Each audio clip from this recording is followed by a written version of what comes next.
Jérémie, chapitre 39. Lorsque Jérusalem fut prise, la 9e année de Sédécias, roi de Juda, le 10e mois, Nebuchadnezzar, roi de Babylone, vint avec toute son armée devant Jérusalem et en fit le siège. La 11e année de Sédécias, le 9e jour du 4e mois, la brèche fut faite à la ville. Tous les chefs du roi de Babylone s'avancèrent et occupèrent la porte du milieu.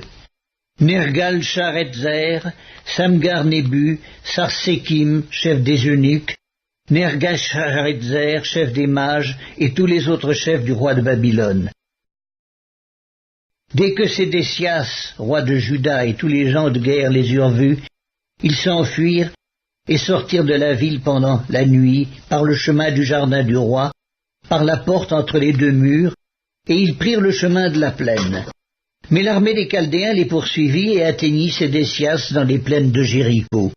Ils le prirent et le firent monter vers Nebuchadnezzar, roi de Babylone, à Ribla, dans le pays de Hamath.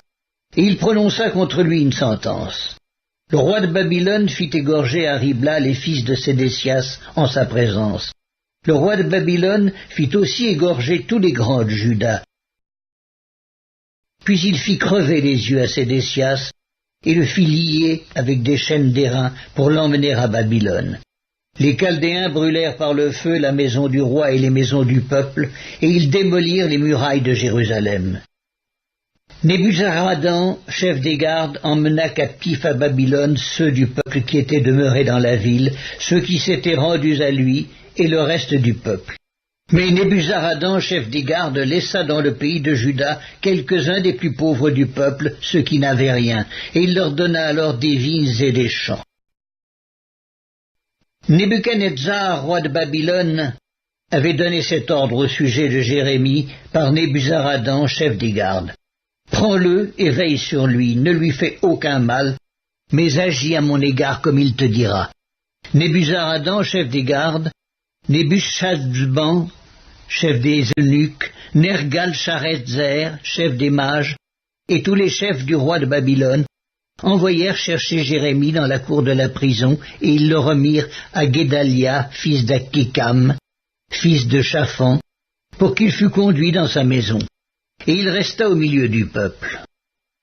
La parole de l'Éternel fut adressée à Jérémie en ces mots, pendant qu'il était enfermé dans la cour de la prison. Va, parle à Ebed-Mélec l'Éthiopien, et dis-lui, ainsi parle l'Éternel des armées, le Dieu d'Israël. Voici, je vais faire venir sur cette ville les choses que j'ai annoncées pour le mal et non pour le bien. Elles arriveront en ce jour devant toi. Mais en ce jour je te délivrerai, dit l'Éternel, et tu ne seras pas livré entre les mains des hommes que tu crains.